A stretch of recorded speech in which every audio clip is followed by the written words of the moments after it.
I stared at the projection screen, my pulse thudding against my ribs as Lily clicked to the next slide.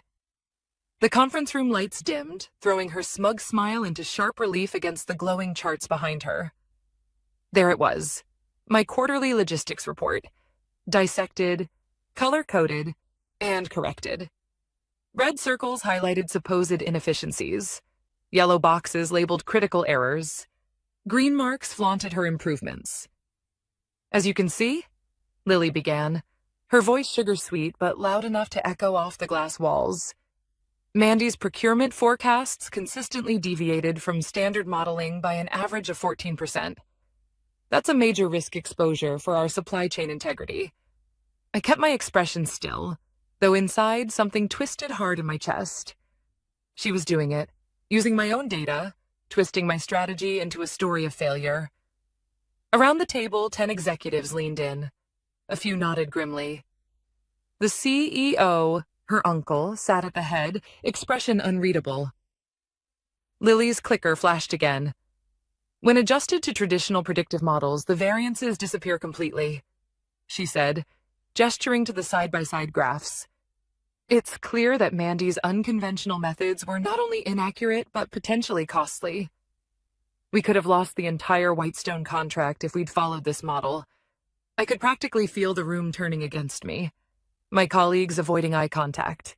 The COO whispering something to the CFO. My throat was dry. My hands folded carefully on the table to hide the tremor. 3 months of work. Late nights refining logistics models that had saved the company millions last quarter. But none of that mattered now. Because Lily, the CEO's ambitious niece with the perfect smile and endless charm, had found her moment.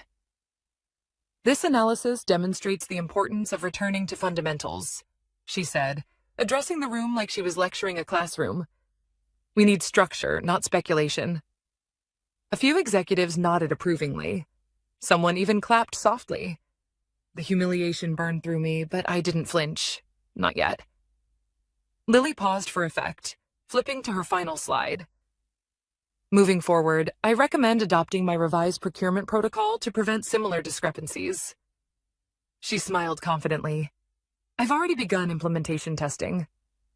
Early results show a 12% efficiency improvement. Applause. Actual applause. The CEO, her uncle, smiled faintly. Excellent initiative, Lily. We need this kind of precision. The words hit like a blade. I sat there, silent, watching as she basked in the praise for work she didn't even understand. She had no idea why my numbers were different, or what they truly represented. Does anyone have questions? Lily asked, looking directly at me with feigned politeness. I felt every eye in the room shift my way. I smiled faintly. Not yet, I said softly. Please continue. She frowned slightly, expecting me to argue, to defend myself, to make a scene. But I didn't. I waited, because the moment she finished, she would be done. And I would only need one question. When the applause faded and the lights brightened, the CEO turned to me. Mandy, you've been quiet. Anything you'd like to add? I rose slowly, my palms flat against the polished table. My voice came out calm, almost casual. Just one question, I said, meeting Lily's bright, confident eyes. She tilted her head, a hint of mock sympathy crossing her face. Of course. I pointed at the final slide still glowing behind her. Can you explain why your so-called corrected model excludes the proprietary variable Whitestone's team specifically requested in their contract brief? The room went still. Lily blinked. I'm sorry. What variable? I stepped closer, my tone steady. The adaptive freight volatility coefficient. The one Whitestone's head of logistics demanded we integrate after last quarter's shipping delays. The one that made standard forecasting obsolete. A low murmur spread through the room. The COO frowned, flipping through his notes. Wait, he said slowly. Was that coefficient part of the initial scope? Yes, I replied evenly. I presented the integration plan in our kickoff meeting. Lily was there. She even signed off on it. Lily's confident expression faltered, just slightly. That adjustment wasn't finalized. It was finalized, I interrupted gently. In writing. It's the reason my models appeared to deviate from textbook standards, because they weren't meant to follow them. They were built specifically for Whitestone's adaptive network strategy. You just erased the very feature that secured our contract renewal silence. The CEO's jaw tightened as he glanced toward his assistant. Pull up the Whitestone project brief, he ordered quietly.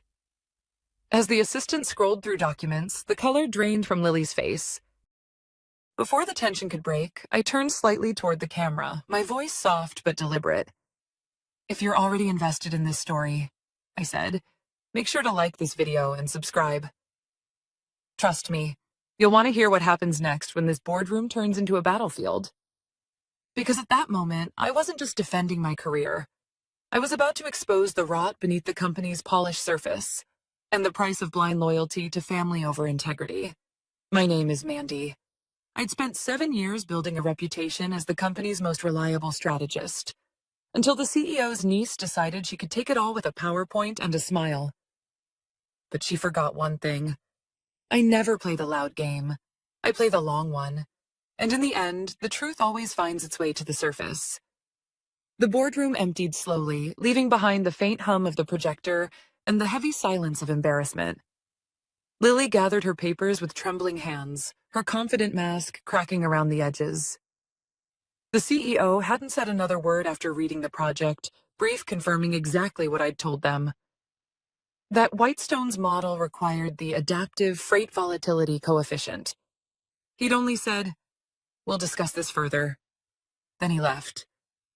Lily turned to me, her tone tight and defensive. You could have clarified that earlier, Mandy. Instead, you let me walk into that blind. I met her gaze evenly. You presented my work as your own, Lily. If you'd asked instead of assumed, you wouldn't have walked in blind. Her mouth opened, then closed. She muttered something under her breath and stormed out, heels clicking sharply across the marble floor.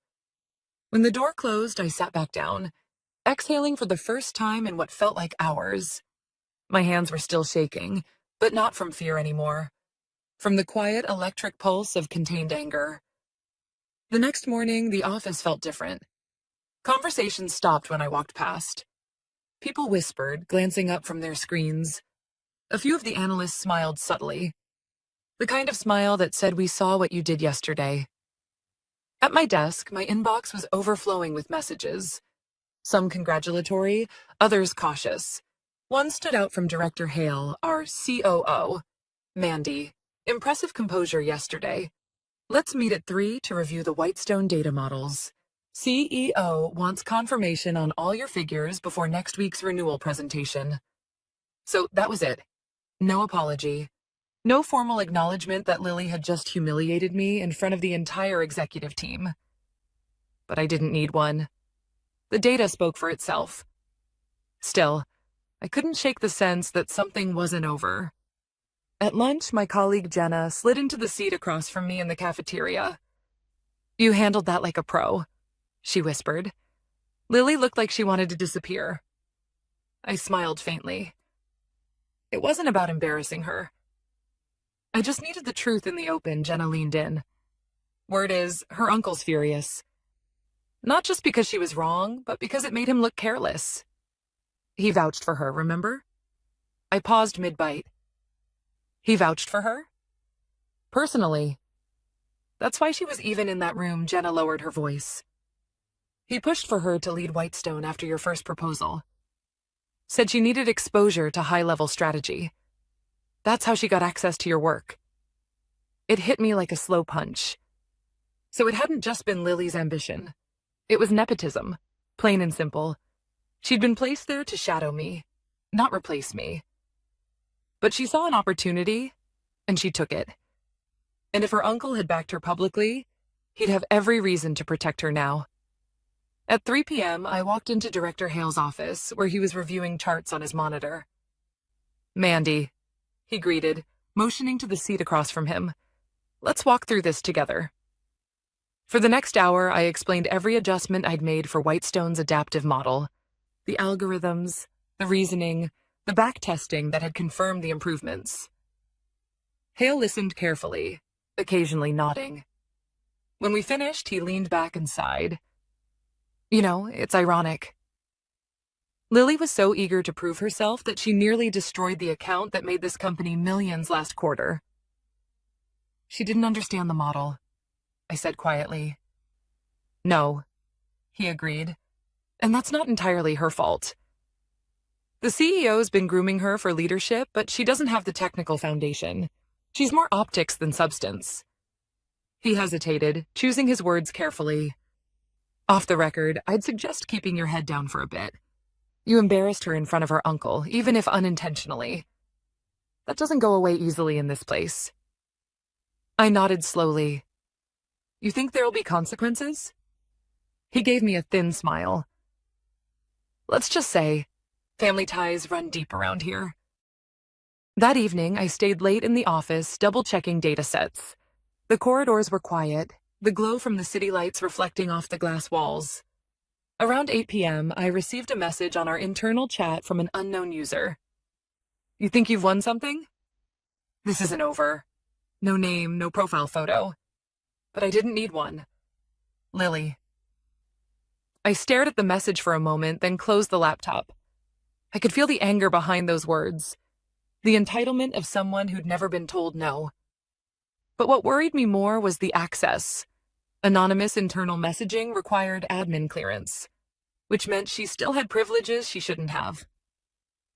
I sat back, the gears in my head turning. If Lily wasn't done, neither was I. The truth might have saved me once, but in this company, truth alone wouldn't be enough. Not when power protected incompetence. The next morning, the CEO called for a company-wide town hall. We'll be announcing a new project direction and leadership structure, his assistant wrote in the memo. When I read that line, a chill ran down my spine. Because I already knew what that meant. They weren't just cleaning up Lily's mess. They were preparing to rewrite the story entirely. One where I wasn't the hero who saved the Whitestone deal. But the problem with rewriting history is that it only works when the people who lived it stay silent. And I wasn't planning on staying silent anymore. The town hall started promptly at 10 a.m., and every employee packed into the atrium, murmuring as the CEO took the stage. He was a tall man with an air of practiced authority, the kind of confidence that didn't waver. Unless, apparently, his niece embarrassed him in front of the board. Behind him stood Lily, perfectly composed again, her polished smile back in place as if nothing had happened 2 days earlier. She stood slightly to the side, chin lifted, avoiding my eyes. Good morning, everyone. The CEO began. We've had some recent challenges, but also some tremendous opportunities. Today, I'm pleased to announce the restructuring of our analytics and procurement division. My stomach tightened. Restructuring. That word never came with good news. He continued. Going forward, Lily will be taking a leadership role in the newly formed Strategic Initiatives Group, which will oversee all external client models, including Whitestone. The room broke into polite applause. I just stared. I was the one who had built that model. I was the one who saved the Whitestone contract from collapse. And now I was being quietly removed from the very project I had created, all under the polite camouflage of restructuring. The CEO smiled. Of course, Mandy's expertise has been invaluable, and she'll continue contributing as senior analyst on the internal logistics optimization team. That was a demotion, a deliberate public one. Jenna glanced at me from across the room, her expression stunned. I just gave a small, controlled nod. Losing composure here would only give them what they wanted, proof that I couldn't handle corporate politics. When the meeting ended, people filed out in silence, offering sympathetic glances but no words. Everyone knew better than to speak up against the CEO. Back at my desk, I stared at the message in my inbox. Effective immediately, you'll report directly to Director Hale. Your focus will shift toward internal system optimization. Please transfer all Whitestone-related materials to Lily's team by end of day. I sat motionless for a long time, rereading the words. After 7 years of building credibility, after fighting tooth and nail to prove that results matter more than connections, I was being sidelined because the CEO couldn't admit his niece had failed. It wasn't just unfair. It was calculated. At 5 p.m., I walked to Lily's new office, my old project files in a neatly organized folder. She was on the phone, laughing softly. The moment she saw me, her expression shifted to one of feigned professionalism. "Thanks for dropping those off," she said, hanging up quickly. "I know this transition must be difficult." I placed the folder on her desk. "It's not difficult," I said evenly. "It's temporary." She raised an eyebrow. "Temporary?" "Yes." I smiled faintly. "Because the one thing you can't restructure is the truth. And that tends to surface, even in a company like this." Her smirk faltered for a split second, but she recovered quickly. "You really think they'll believe you over me?" "My uncle trusts me completely." "Of course he does," I said softly. "That's what makes this so predictable." I turned to leave. "Enjoy the view while it lasts, Lily." That night I couldn't sleep. I sat in my apartment, staring out at the city lights, replaying every conversation, every file transfer, every email. I kept thinking about the Whitestone data. Months of research, custom algorithms, performance reports. Now sitting in her hands. And then it hit me. The models I'd built weren't static. They relied on a dynamic calibration sequence that required authentication every 2 weeks. An access key tied to my credentials. Without that, the forecasts would gradually degrade, skewing results beyond recognition. I hadn't even done it out of malice.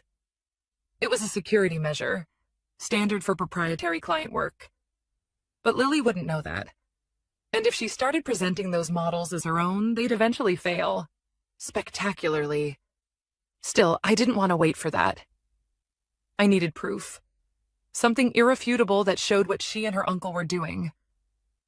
The next morning, I went to IT under the guise of updating my project documentation. Mark, one of the senior techs, greeted me warmly. "Hey, Mandy." "Heard about the shakeup.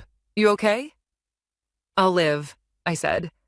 "Actually, I need to make sure my system access logs are clean before I move to the internal team. You know how compliance gets about old projects." He nodded and pulled up my file. "You've still got read-only access to the Whitestone data folder. Everything else has been transferred to Lily's directory. Can you tell who accessed it recently?" He clicked through the logs. Looks like multiple entries from her account last night. Late, around 11:47 p.m. She copied several datasets and exported them to an external device." I felt a flicker of anger. "An external device?" "Yeah, USB drive. But that's odd. We don't normally allow that for client materials." I forced a calm smile. "Thanks, Mark." "You've been a huge help." As I walked out, my heart was pounding. That was it. The proof I needed. She'd copied client-protected data, likely to present as her own again. But exposing her outright would be too easy. And too soon. Number. If Lily wanted to play games with my work, I would let her. Because this time, I wasn't just going to defend myself. I was going to make sure when the truth came out, it destroyed every illusion they'd built. Not just hers, but her uncle's too. And when it happened, no one would be able to rewrite it again. The following week passed in an eerie calm, the kind that only exists right before a storm. Lily was glowing again, leading meetings, taking calls with the Whitestone team, and sending company-wide updates signed Lily Parker, Head of Strategic Initiatives. The CEO made sure to praise her dedication at every opportunity. To anyone watching, it looked like she had redeemed herself, but I knew better. I kept my head down, quietly working from the new internal optimization desk they'd assigned me, a cubicle by the window away from the glass-walled offices I used to sit near. It was humiliating, but it also gave me something valuable: invisibility. And from the shadows, I began preparing. One afternoon, Jenna stopped by my desk with 2 coffees. You look like you haven't slept in a week, she said, sliding one cup toward me. I haven't, I admitted. You ever feel like something's happening behind the scenes and no one wants to say it out loud? She gave me a knowing look. You mean Lily? I nodded. She's presenting Whitestone's quarterly report to the client next Friday. That's supposed to be my work. My model Jenna hesitated, lowering her voice. Then you might want to know this. My friend in marketing overheard her talking about that presentation with the CEO. Apparently, she's promising to unveil an improved algorithm, something she claims she developed herself. A cold, familiar anger settled in my chest. Improved, I repeated quietly. Yeah, Jenna said. And get this. She's planning to stream it live to the entire board. A public showcase. Perfect, I thought. A public stage. That night, I went home and opened my laptop. I pulled up the latest version of the Whitestone model, the one Lily had copied. It was still operating under my original security sequence, meaning in less than 72 hours, it would begin automatically reverting to baseline, producing unstable outputs unless recalibrated with the correct key. If she tried to use it in a live demo, the data would start breaking down right before everyone's eyes. But I didn't want chaos for chaos's sake. I wanted clarity. Proof. I opened a new folder labeled Audit Documentation. Inside, I compiled everything. The original project brief showing my authorship. Email chains confirming Lily's late-night data exports. IT access logs verifying the external device. Time-stamped records of the calibration system tied to my credentials. I wasn't creating drama. I was creating evidence. When it was complete, I encrypted the folder and uploaded it to a private server, one only accessible through a timed email release. If anything happened to me or my account, the file would automatically forward to the compliance department and our Whitestone contact. I leaned back in my chair, heart pounding.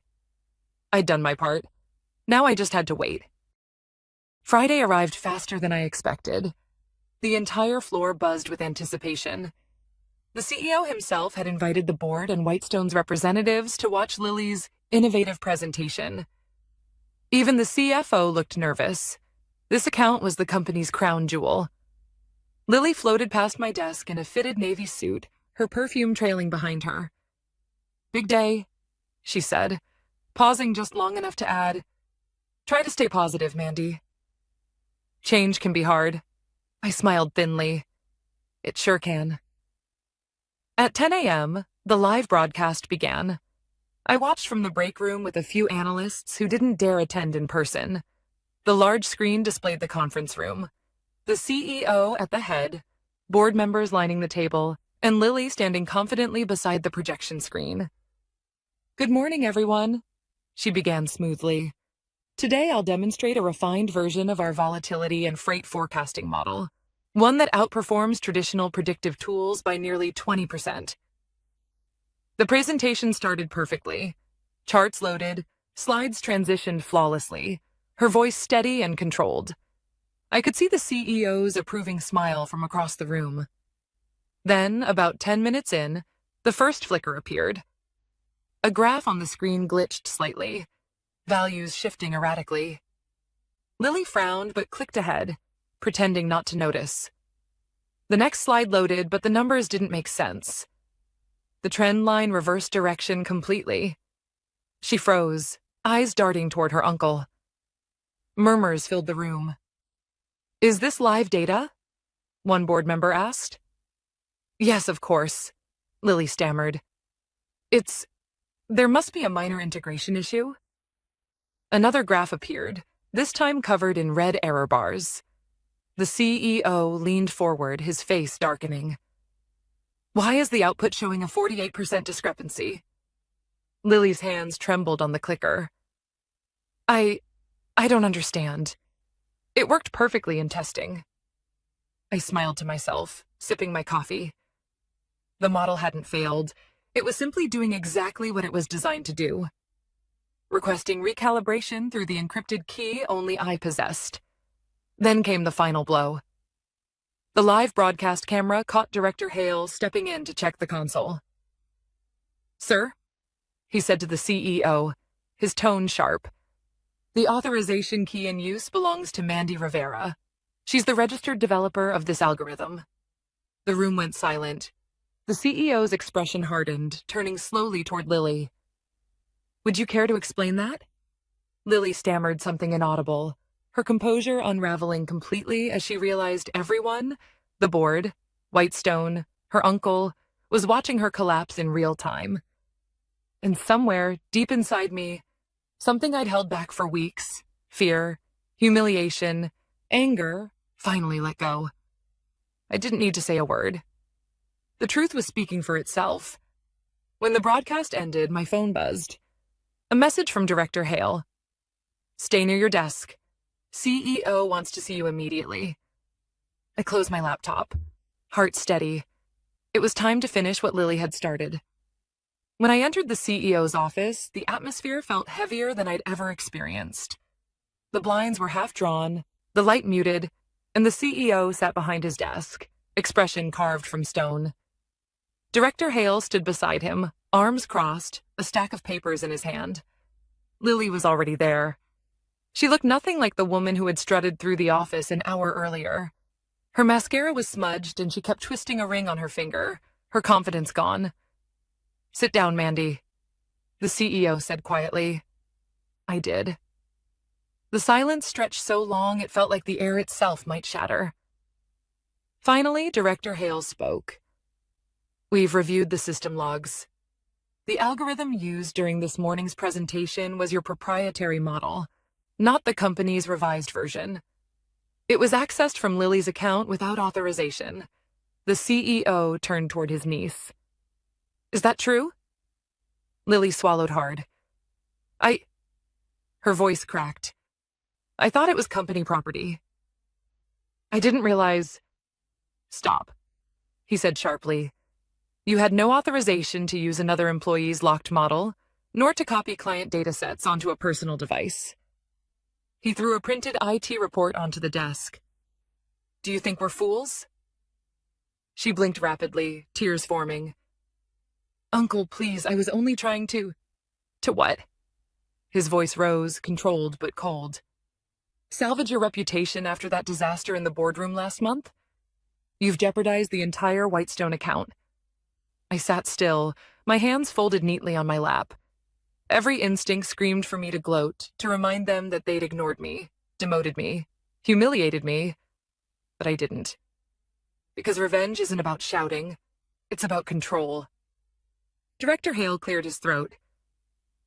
Mandy, he said, turning to me. Did you intentionally allow this to happen? The model failure? I met his gaze steadily. No, Director. The calibration simply followed its built-in security cycle. It's designed to require periodic authentication for data integrity. It's standard practice for proprietary algorithms. He nodded slowly, clearly understanding the subtext. I hadn't sabotaged anything.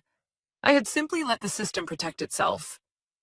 The CEO leaned back in his chair, pressing his fingers together.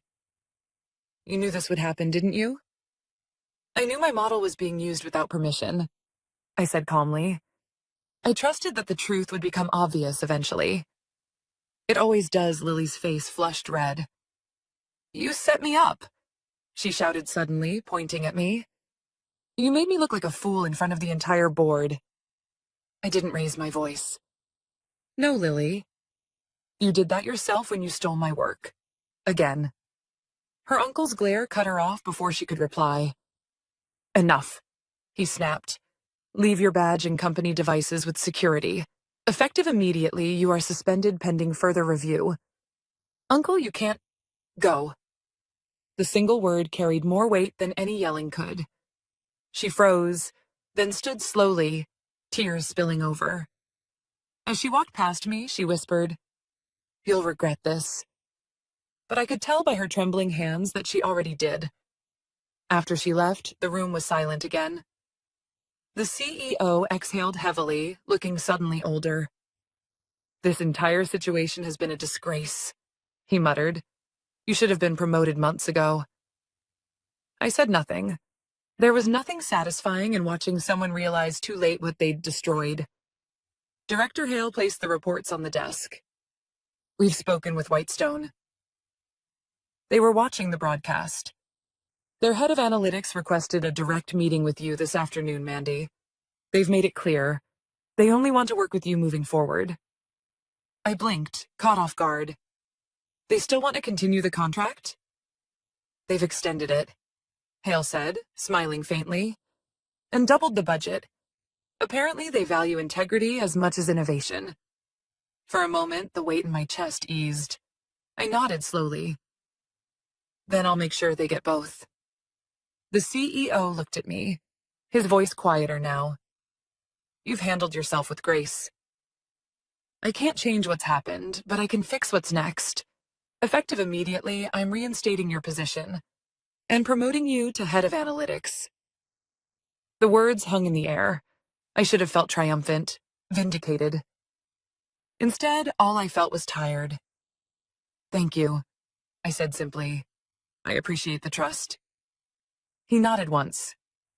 Go meet with Whitestone. And Mandy? He hesitated. I hope someday you'll believe this company can still be worthy of your loyalty. I didn't answer that. Loyalty, I thought, is earned, not requested. That afternoon, I walked into the conference room where Whitestone's representatives were waiting. Dr. Evans, their head of analytics, greeted me with a firm handshake. We watched everything this morning, he said. Quite a show. I smiled politely. Unintentional, but I'm glad clarity won out. He nodded. We admire your professionalism. In our world, integrity isn't just a buzzword, it's currency. We'd like to expand our partnership under your direct oversight. Of course, I said. That means a lot. When the meeting ended, I stood by the window for a long time, looking out at the skyline. The city was bathed in soft gold light, alive and indifferent. 7 years of quiet work, 1 act of betrayal, and a single question. That's all it had taken to change everything. Revenge hadn't been the goal. Truth had. And maybe that's why it worked. As I packed up my notes, my phone buzzed with a message from Jenna. You did it, everyone's talking. Finally, justice. I smiled faintly and typed back. Justice isn't loud. It's just visible. I turned off the lights and stepped out, the corridor quiet behind me. For the first time in months, my hands weren't shaking. Because this time, I hadn't just survived their lies. I'd rewritten the ending, on my own terms.